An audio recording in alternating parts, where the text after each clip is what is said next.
नमस्कार दोस्तों, कैसे हैं आप? आई होप कि आप सब अच्छे होंगे। दोस्तों, स्वागत है आपका आपकी यूट्यूब चैनल सुपर टीच में।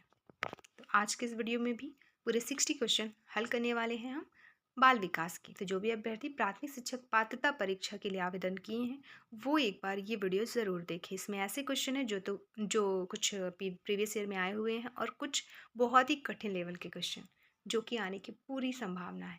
चलिए देखते हैं। हमारा पहला प्रश्न है, बालकों की अपेक्षा बालिकाओं का शब्द भंडार लगभग सभी आयु तथा अवस्थाओं में कैसा रहता है? अधिक रहता है, कम रहता है, इक्वल रहता है या फिर दोषपूर्ण रहता है? तो बालकों की अपेक्षा बालिकाओं का जो शब्द भंडार है ना दोस्तों, वो सभी आयु और अवस्थाओं में अधिक रहता है बालकों की अपेक्षा बालिकाओं में। अगला प्रश्न है, किसी पढ़ाए गए विषय वस्तु के संबंध में शिक्षार्थी की वास्तविक उपलब्धि या एक्चुअल लर्नर अचीवमेंट के आकलन के लिए निम्नलिखित में से कौन सी सर्वश्रेष्ठ विधि है? ऑप्शंस हैं, अगले दिन शिक्षार्थी को उस विषय का टेस्ट देने के लिए कहना, बिल्कुल नहीं। नेक्स्ट, अगले दिन उस विषय को दोबारा चर्चा करना, नहीं।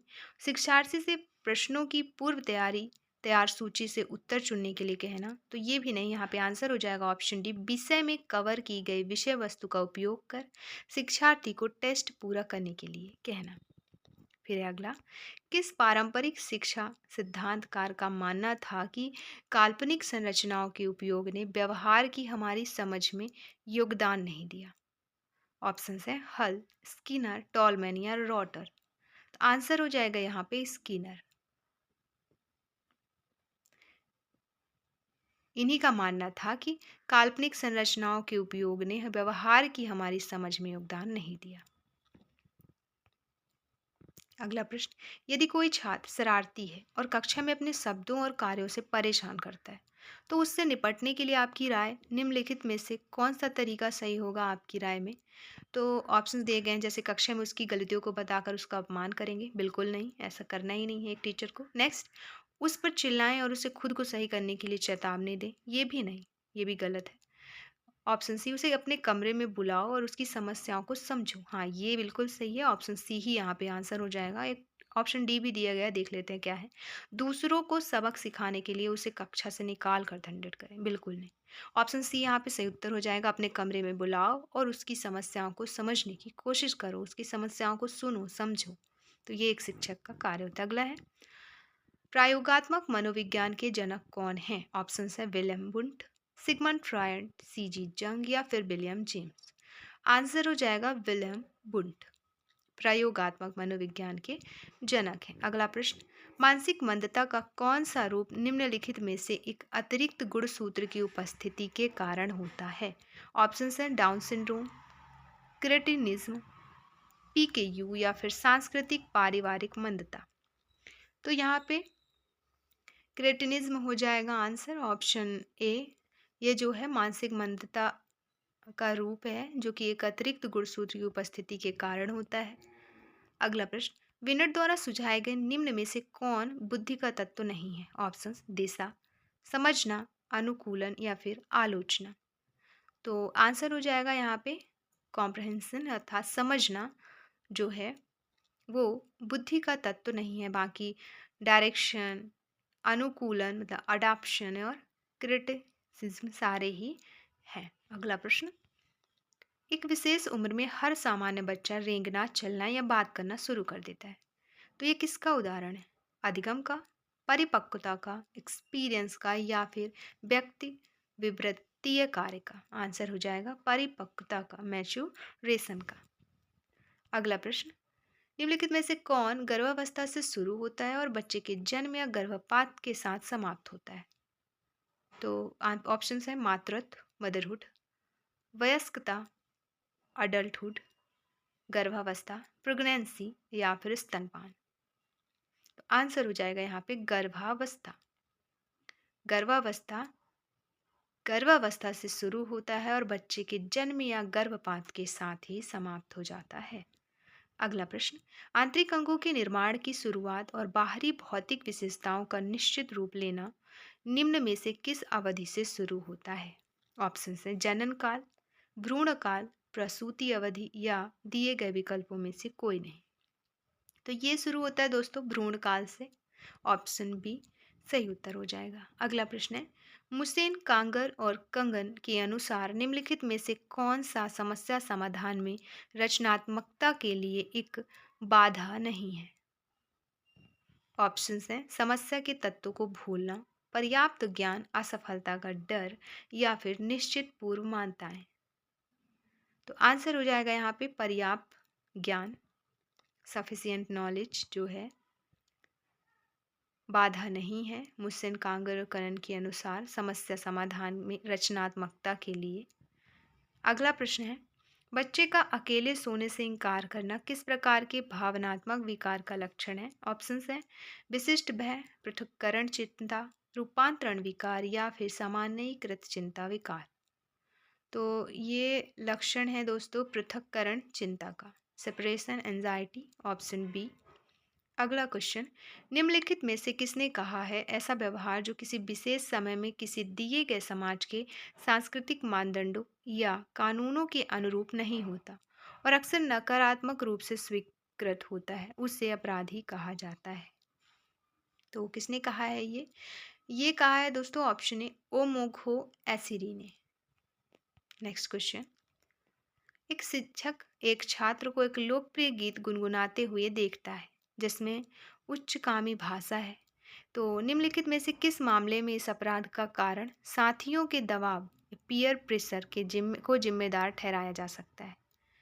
तो ये जिम्मेदार ठहराएगा ऑप्शन ए, बच्चे ने अपने माता पिता को गाना गाते सुना है, बच्चे ने यूट्यूब पर गाना गाते सुना है। तो आंसर हो जाएगा ऑप्शन डी, ना तो ए और ना ही बी। मतलब ये जो भी जिम्मेदार ठहरा, इन्हें इनमें से किसी को भी जिम्मेदार नहीं ठहराया जा सकता।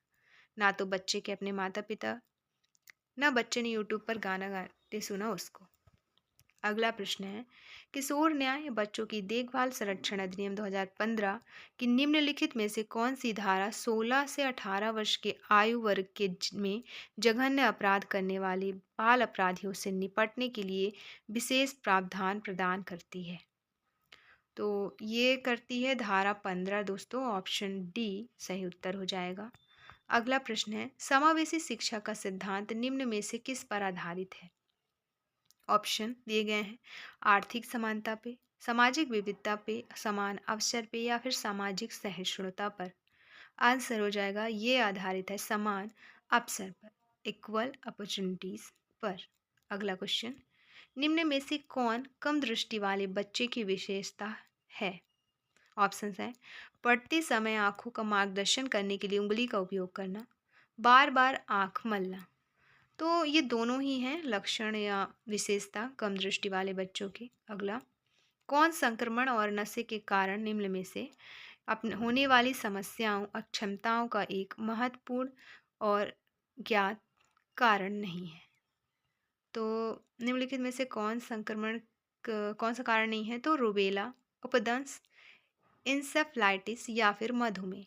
तो ये आंसर हो जाएगा दोस्तों ऑप्शन डी, मधुमेह नहीं है। अगला प्रश्न, सामाजिक रूप से कुसमयोजित बच्चों के पीछे के कारण क्या हैं? सामाजिक विषमताएं, आर्थिक विषमताएं या शैक्षिक विषमताएं? तो सामाजिक रूप से कुसमयोजित बच्चों के पीछे कारण तीनों ही हैं, सामाजिक, आर्थिक, शैक्षिक विषमताएं। अगला प्रश्न, समूह कारक सिद्धांत के अनुसार निम्नलिखित में से कौन सा कारक दिए गए शब्दों को समझने और समझने की क्षमता का प्रतिनिधित्व करता है? ऑप्शंस हैं, वाचिक भाषिक योग्यता, स्मृति योग्यता, तार्किक योग्यता या फिर तर्क योग्यता। आंसर हो जाएगा वाचिक भाषिक योग्यता, वर्बल मीनिंग एबिलिटी। अगला प्रश्न, निम्न में से किसका यह विश्वास था कि स्कूली जीवन गृहस्थ जीवन और अनुभव से विकसित होना चाहिए?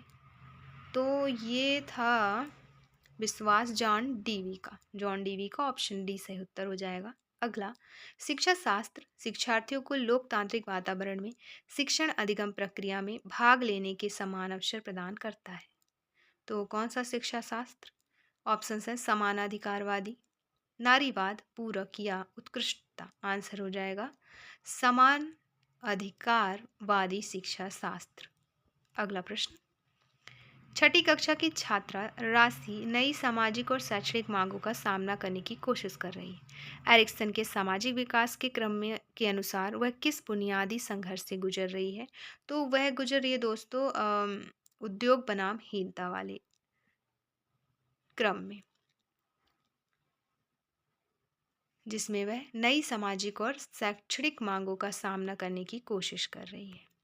अगला, स्कूल जाते समय नैना एक नेत्रहीन व्यक्ति को देखती है जो एक सड़क पार करने की कोशिश कर रहा है। वह जानती है कि यदि वह इस व्यक्ति की मदद करती है तो उसे स्कूल जाने में देर हो जाएगी। इसके बावजूद वह नेत्रहीन व्यक्ति की मदद करती है। तो यहाँ पे कौन सा विकास होगा उसका? दोस्तों उसका नैतिक विकास कहलाएगा। ऑप्शन डी सही उत्तर हो जाएगा। अगला प्रश्न, स्पीयरमैन द्वारा जी फैक्टर बुद्धिमत्ता के निर्माण की आलोचना इसके किसके लिए की गई थी? किस दृष्टिकोण के लिए की गई थी? तो स्पीयरमैन द्वारा जी फैक्टर बुद्धिमत्ता के निर्माण की आलोचना गणितीय दृष्टिकोण के लिए की गई थी। ऑप्शन डी सही उत्तर हो जाएगा, mathematical approach. Option next question, निम्नलिखित में से कौन सा कारक समाजीकरण की प्रक्रिया को प्रभावित नहीं करता है? यहाँ पे नहीं करता है बताना है। ऑप्शन दिए गए हैं। सामाजिक संपर्क या अंतःक्रिया, ये तो करेगा। पहचान, ये भी करेगा। भाषा भी करेगा। बात आती है शिक्षा पे, तो एजुकेशन जो है वो प्रभावित नहीं करेगा समाजीकरण प्रक्रिया को। अगला, निम्न में से कौन सा प्रतिभाशाली बच्चों की निशानी नहीं माना जाता? तो प्रतिभाशाली बच्चों की निशानी नहीं माना जाता है। ऑप्शन दिए गए, जिज्ञासा, रचनात्मक विचार, समान रूप से सोचे, सार रूप से सोचे, या फिर दूसरों से लड़ना। तो यही हो जाएगा, दूसरों से लड़ना है प्रतिभाशाली बच्चों की निशानी नहीं मानी जाती। अगला प्रश्न, जीन पियाजे के अनुसार भाषा और विचार के बीच संबंध सिद्धांत क्या करता है? ऑप्शन है, विचार भाषा निर्धारित करता है, भाषा विचार को निर्धारित करता है, या विचार और भाषा स्वतंत्र प्रक्रियाएं हैं जब तक कि बच्चा 2 वर्ष का ना हो, या फिर भाषा और विचार सहज प्रस्ताव है। आंसर हो जाएगा, विचार भाषा निर्धारित करता है। थॉट डिटरमाइंस लैंग्वेज, जेन पियाजे अनुसार भाषा और विचार के बीच का यही संबंध है। अगला, एक परीक्षण की विश्वसनीयता कैसे बढ़ाई जा सकती है? ऑप्शंस हैं, विशेषज्ञों की सहमति प्राप्त करके, परीक्षण की लंबाई बढ़ाकर, परीक्षण को छोटा करके, या फिर पदों को कठिनाई स्तर के अनुसार क्रमबद्ध करके। आंसर हो जाएगा, विशेषज्ञों की सहमति प्राप्त करके परीक्षण की विश्वसनीयता बढ़ाई जा सकती है। अगला प्रश्न है, एक अध्यापक उस बच्चे के साथ परामर्श करते हैं जिसकी निष्पत्त्यात्मक प्रगति एक दुर्घटना के पश्चात अनुकूल नहीं है। निम्नलिखित में से कौन सी प्रक्रिया विद्यालय में परामर्श के लिए सबसे बेहतर हो सकती है? तो ऑप्शन ए दिया गया है, यह एक उपसात्मक उपाय है ताकि लोग अपने को आरामदायक महसूस कर सकें। ऑप्शन बी, यह अपने विचारों द्वारा खोज करने हेतु लोगों में आत्मविश्वास का निर्माण करता है। ऑप्शन सी, विद्यार्थियों को भविष्य के विकल्पों को चुनने हेतु यह एक अच्छा संभावित परामर्श है। या ऑप्शन डी, इस कार्य को केवल अनुभवी कुशल व्यावसायिक विशेषज्ञ से कराया जा सकता है। आंसर हो जाएगा यहाँ पे ऑप्शन बी, यह अपने विचारों द्वारा खोज करने हेतु लोगों में आत्मविश्वास का निर्माण करता है। फिर है अगला प्रश्न, बालक के व्यवहार को समझने के लिए बुनियादी अवधारणाओं के ज्ञान की आवश्यकता होती है। तो कौन सी बुनियादी अवधारणाओं के ज्ञान की आवश्यकता होती है? निर्भरता एवं स्वतंत्रता, परिपक्वता एवं स्वतंत्रता, पुरुषत्व एवं स्त्रीत्व, या फिर सामान्यीकरण एवं विशिष्ट। आंसर हो जाएगा ऑप्शन बी, परिपक्वता एवं स्वतंत्रता। नेक्स्ट क्वेश्चन, प्राथमिक चरण में आकलन में होना चाहिए, क्या होना चाहिए फर्स्ट स्टेज में? ऑप्शन ए, अर्धवार्षिक परीक्षा और वर्ष के अंत में वार्षिक परीक्षा। ऑप्शन बी, उत्तीर्ण और अनुत्तीर्णता श्रेणी के अंतर्गत युवा शिक्षार्थी का मूल्यांकन करने के लिए हर सप्ताह होम असाइनमेंट और कक्षा असाइनमेंट। ऑप्शन सी, शिक्षक को सतत और अव्यवस्थित अवलोकन को शिक्षार्थी एवं माता पिता से साझा करना। या फिर ऑप्शन डी, प्रत्येक सप्ताह औपचारिक जांच परीक्षा और खेलकूद एवं रिपोर्ट कार्ड में से दर्ज करना। तो प्राथमिक चरण में आकलन होना चाहिए ऑप्शन सी टाइप का, जिसमें शिक्षक को सतत और अव्यवस्थित अवलोकन को शिक्षार्थी एवं माता पिता से साझा करना चाहिए। नेक्स्ट क्वेश्चन, पियाजे के सिद्धांत में सांवेगिक पेशीय चरण कौन सी अवधि होती है? तो सांवेदिक पेशीय चरण की जो अवधि होती है वो होती है जन्म से 2 वर्ष तक की। ऑप्शन सी सही उत्तर हो जाएगा। अगला प्रश्न, काउंसलिंग प्रक्रिया का परिणाम व्यक्ति को क्या बनने में सहायता करना चाहिए? ऑप्शंस हैं स्वशासी, स्वनिर्देशन, आत्मानुशासन या अहंकारी। आंसर हो जाएगा ऑप्शन, मतलब इसमें से पहला, दूसरा और तीसरा। अहंकारी तो नहीं, अहंकारी बनने में नहीं कर सहायता नहीं करती। स्वशासी, स्वनिर्देशन और आत्मानुशासन बनने में सहायता करती है। अगला प्रश्न है, निम्न प्रश्न में एक कथन और कारण दिया गया है, आपको बताना है इसका सही उत्तर। Attention deficit hyper activity disorder का इलाज दवाओं से सफलतापूर्वक किया जा सकता है। कारण दिया गया है, इस विकार से ग्रस्त बच्चे आसानी से ध्यान दे सकते हैं। तो यहाँ पे आंसर होगा ए तो सत्य है, लेकिन जो आर है वो गलत है। तो ए सत्य है, alteration deficit hyper activity disorder का इलाज दवाओं से सफलतापूर्वक किया जा सकता है। दूसरा दिया है कि इस विकार से ग्रस्त बच्चे आसानी से ध्यान दे सकते हैं, तो बिल्कुल नहीं, इस विकार से ग्रस्त बच्चे आसानी से ध्यान नहीं दे सकते। अगला प्रश्न है, हार्वर्ड गार्डनर का मल्टीपल इंटेलिजेंस का सिद्धांत किस पर बल देता है? कौन सी कौशल पर? ऑप्शन है छात्रों में मौजूद कंडीशनिंग कौशल पर, समान बुद्धिमत्ता पर, विद्यालय में आवश्यक आम क्षमताओं पर, या फिर प्रत्येक व्यक्ति विशेष की अनूठी क्षमताओं पर। तो मल्टीपल इंटेलिजेंसेस का सिद्धांत जो है वो प्रत्येक व्यक्ति की विशेष अनूठी क्षमताओं पर बल देता है। ऑप्शन डी सही उत्तर है। अगला प्रश्न, टीटी किसके खिलाफ दिया जाता है? ऑप्शन है टाइफाइड, टिटनेस, क्षय रोग या विषाक्त पदार्थ। तो टीटी जो है दोस्तों टिटनेस के खिलाफ दिया जाता है। Option B. अगला, 3 महीने का बच्चा चल नहीं सकता क्योंकि ऑप्शन है वह पर्याप्त परिपक्व नहीं है, वह पर्याप्त प्रेरित नहीं है, वह पर्याप्त इच्छुक नहीं है, या फिर वह पर्याप्त चाह नहीं है। तो यहाँ पे आंसर हो जाएगा 3 महीने का बच्चा चल इसलिए नहीं सकता क्योंकि वह पर्याप्त परिपक्व नहीं है। अगला प्रश्न, निम्नलिखित में से कौन सा अधिगम का व्यक्तिगत कारक नहीं है? ऑप्शन है अधिक प्रेरणा, रुचि, क्षमता या सामाजिक। तो अधिगम का जो व्यक्तिगत कारण की बात हो रही है, पर्सनल फैक्टर की, तो उसमें से सामाजिक नहीं है। ऑप्शन डी सोशल नहीं होगा, यहाँ पे आंसर हो जाएगा ऑप्शन डी सामाजिक। अगला प्रश्न, बाह्य प्रेरणा के लिए निम्न में से कौन सा कथन सत्य है? ऑप्शन है यह परिणाम प्राप्त करने के लिए किसी गतिविधि के प्रदर्शन को संदर्भित करता है, या फिर यह व्यक्ति के बाहर से आता है। तो बाह्य प्रेरणा के बारे में सत्य बताना है, तो यहाँ पे आंसर हो जाएगा पहला भी सही है कि यह परिणाम प्राप्त करने के लिए किसी गतिविधि के प्रदर्शन को संदर्भित करता है, और दूसरा यह व्यक्ति के बाहर से आता है। अगला प्रश्न, बच्चे के विकास की अवधि को 6वें वर्ष से 8वें वर्ष तक के रूप में जाना जाता है। तो कौन सी अवस्था के रूप में जाना जाता है 6वें वर्ष और 8वें वर्ष? तो ये जाना जाता है उत्तर बाल्यावस्था के रूप में। Option B.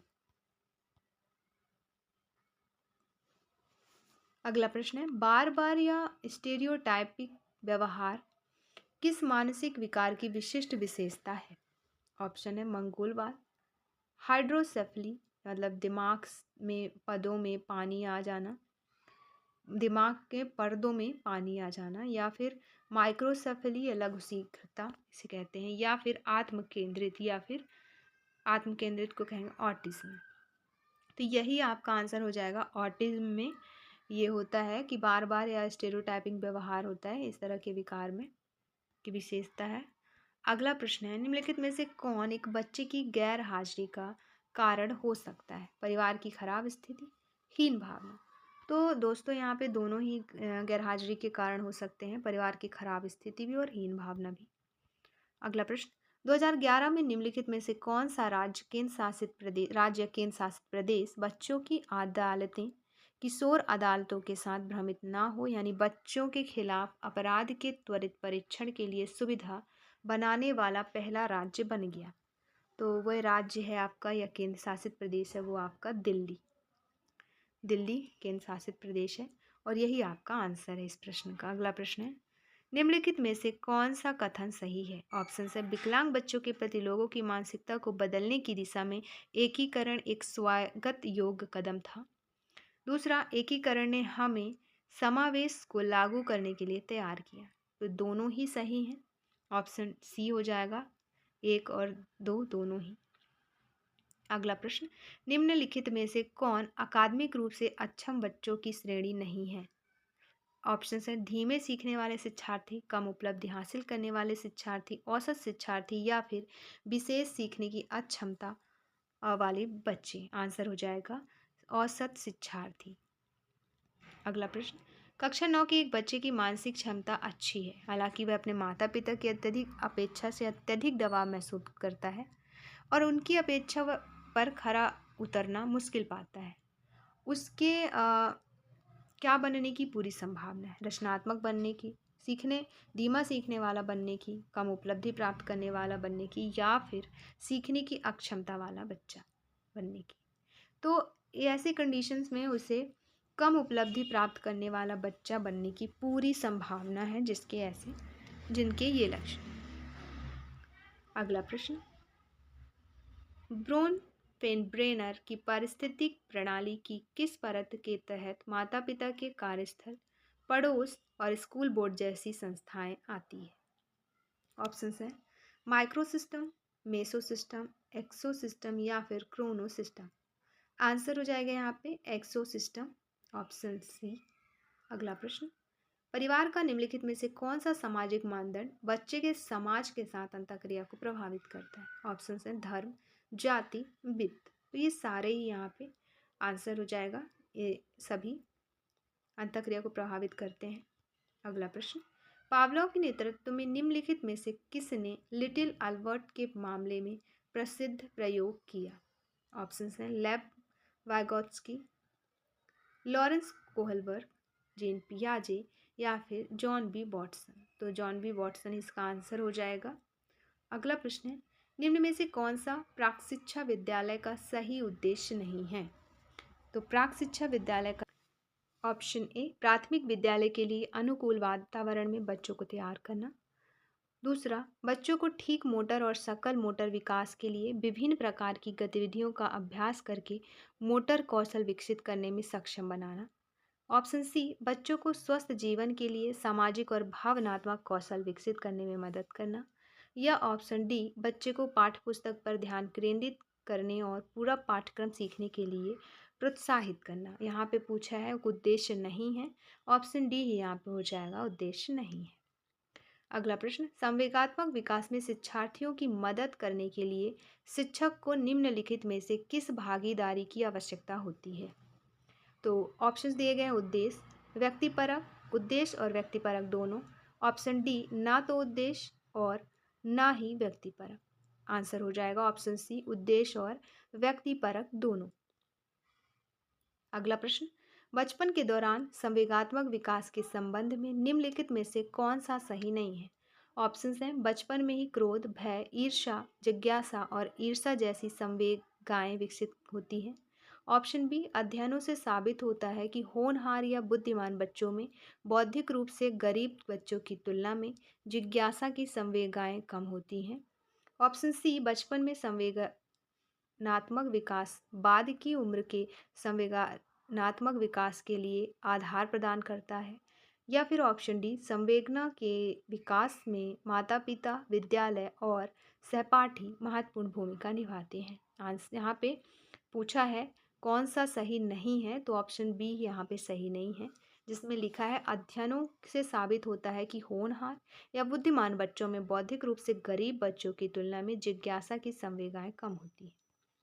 अगला प्रश्न, सबसे उपयुक्त विकल्प का चयन करना है। ऑप्शंस दिए गए हैं, ए, उपहार और प्रतिभा के गैंगे के विभेदक मॉडल DMGT अनुसार उपहार कम से कम एक क्षमता के प्रक्षेप में अप्रशिक्षित और सहज रूप से व्यक्त प्राकृतिक क्षमताओं का धारण और प्रयोग है, जो एक व्यक्ति को कम से कम शीर्ष 10% आयु वर्ग के साथियों में रखता है।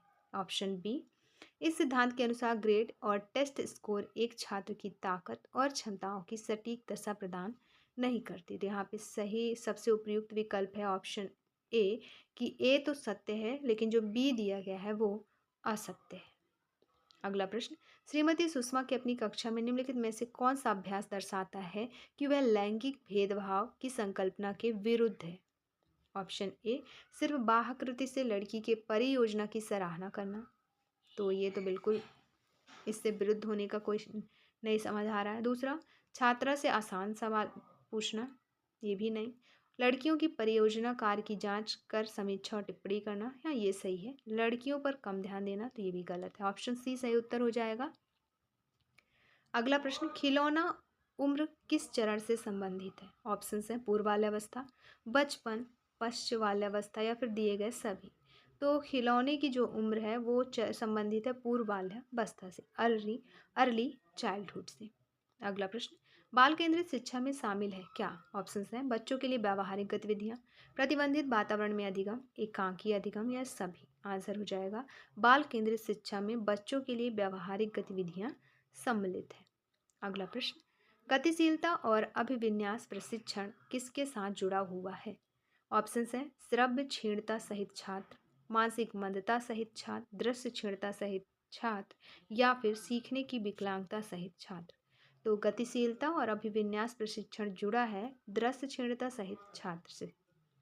अगला, सूक्ष्म प्रणाली, मध्य प्रणाली, वह्र प्रणाली, बृहद प्रणाली और काल प्रणाली किसके द्वारा प्रतिपादित सिद्धांत के भाग हैं? ऑप्शन है मॉस्लो, बाइगॉट्स्की, ब्रोन, फ्रबेनर या फिर पियाजे। तो आंसर हो जाएगा ब्रोन फेन ब्रेनर। ऑप्शन सी सही उत्तर हो जाएगा। अगला प्रश्न है, इनमें से कौन सा विकासात्मक कार्यों का प्रयोजन नहीं है? तो अगला और अंतिम प्रश्न है इस वीडियो का। ऑप्शन देंगे, वे माता पिता और अध्यापकों को यह जानने में सहायता कर देते हैं कि किसी आयु विशेष में बच्चों को क्या सीखना चाहिए। प्रयोजन नहीं है बताना है किसका? विकासात्मक कार्यों का। तो ये तो है। दूसरा, विकासात्मक कार्य बच्चों को वे चीज़ें सीखने के लिए प्रेरक बलों के रूप में कार्य करते हैं जो सामाजिक समूह उनसे उस आयु में सीखने की अपेक्षा रखता है। ये भी सही है। ऑप्शन सी, विकासात्मक कार्य माता पिता एवं अध्यापकों को बताते हैं कि निकट और सुदूर भविष्य में बच्चों से क्या अपेक्षा होगी। या फिर ऑप्शन डी, विकासात्मक कार्य बच्चों की बुद्धिमत्ता में वर्धन करते हैं। यही आंसर हो जाएगा। यही प्रयोजन नहीं है किसका? विकासात्मक कार्यों के प्रयोजन का। तो ये रहे पूरे 60 क्वेश्चन और मिलते हैं नेक्स्ट वीडियो में। 60 नए प्रश्नों को डिस्कस करेंगे। और इस वीडियो में इतना ही दोस्तों। वीडियो अच्छी लगी हो तो प्लीज़ लाइक और शेयर, कमेंट, सब्सक्राइब करें और बेल आइकन को प्रेस कर लें ताकि कोई भी नोटिफिकेशन आप तक सबसे पहले पहुंचे। दोस्तों को शेयर करना ना भूलें। दोस्तों, वीडियो देखने के लिए आपका बहुत बहुत शुक्रिया।